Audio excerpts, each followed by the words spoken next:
C'est pas parce que tu vois 10 expos à la suite que tu vas avoir des choses qui ressortent de façon évidente. Et à l'inverse, tu peux juste avoir un truc que tu vois dans la rue et qui va au contraire là se révéler être hyper enrichissant pour toute une partie de ta collection. Je m'appelle Colombe Campana, je suis directrice artistique chez Tara Jarmon. Avant ça, j'ai travaillé pendant presque 14 ans dans différentes maisons de mode. Il faut vraiment que tout soit nickel.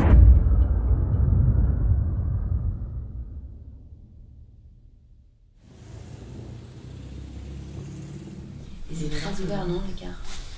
Le but de ce métier pour moi, c'était de vendre des vêtements et de voir des filles les porter dans la rue. Je fantasme pas une fille avec des talons de 25 cm et moulée dans une robe hyper sculpturale. Je pense à des vêtements qui mettent en valeur le corps, mais qui sont des vêtements qu'on peut mettre facilement. Parce que je suis une jeune je ne peux pas descendre. Le volant, il s'arrête trop, hein. Il faut le monter jusqu'à au moins jusque-là. Voilà. Il est censé partir comme ça. Oui, D'accord. moi aussi. Dans le volume de... Moi, je donne toujours mon avis, de toute façon.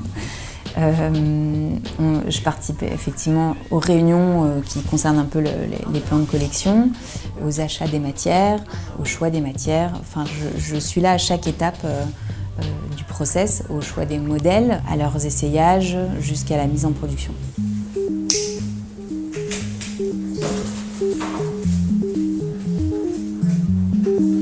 Moi, j'aime bien le style masculin-féminin. De toute façon, j'ai que des icônes de mode qui ont cette espèce d'ambiguïté masculin-féminin.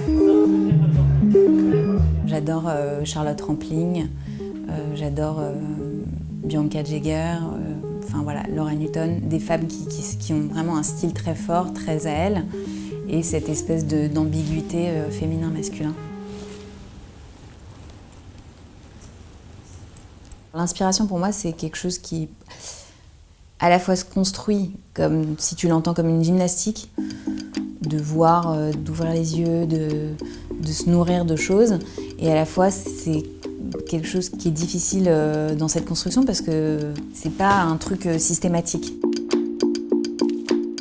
C'est souvent se laisser le temps, flâner dans des expositions, dans des magasins vintage, parce que j'aime beaucoup aussi le vintage, aller dans des librairies, regarder des livres. Je commence à épingler sur des boards des images et voilà, je commence à créer ma petite recette de cuisine et j'imagine la silhouette en fait. Ça me permet en tout cas de poser une première pierre à l'origine des collections. Pour cet imprimé de cette robe donc montgolfière, à la base, en fait, j'étais allée à une expo à Évian, de Dufy.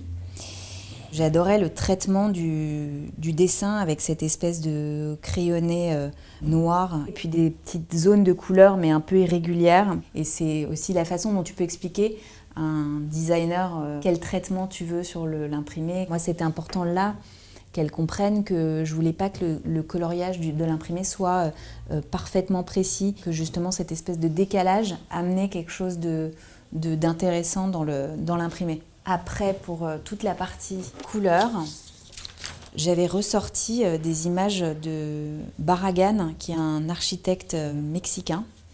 L'idée de mélanger voilà, un rose un peu flamand comme ça, avec un safran. L'idée aussi de travailler sur la même silhouette des dégradés de couleurs comme du rouge, du pêche, du rose. Donc, tout ça, ça montre en fait comment on peut s'appuyer sur des choses qui sont à milieu de la mode pour travailler sur une collection, sur des détails ou sur des associations.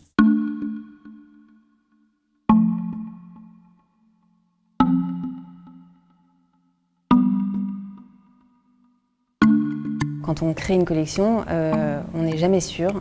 Dès qu'on prend un tout petit peu de recul par rapport à son travail, dès que les collections commencent à être présentées, là, on commence à être un peu envahi par le doute parce qu'on se dit j'ai travaillé pendant 6 mois là, sur quelque chose et là, tout d'un coup, ça ne vous appartient plus. Et il y a toujours une zone d'angoisse où on se dit j'ai fait quelque chose, si ça se trouve, ça va pas du tout plaire et ça recommence toutes les saisons. Tiens, on va essayer ça à la place. Tu arrives, il y a peut-être un zip ou quelque chose. Ouais, celui-là, on peut le mettre à Elsa, regarde. Celui-là, je pensais à Daria. Daria look 1B. Après, le prochain, c'est 7A. Non, je laisserai ouvert. J'aime beaucoup l'idée de me dire qu'on vend un peu une forme de rêve à des gens.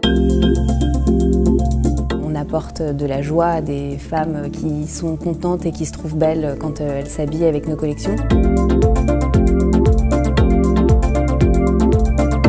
Quand la collection est bien reçue par la presse ou par les gens qui viennent la voir, c'est hyper euphorisant et ça donne envie de recommencer en fait.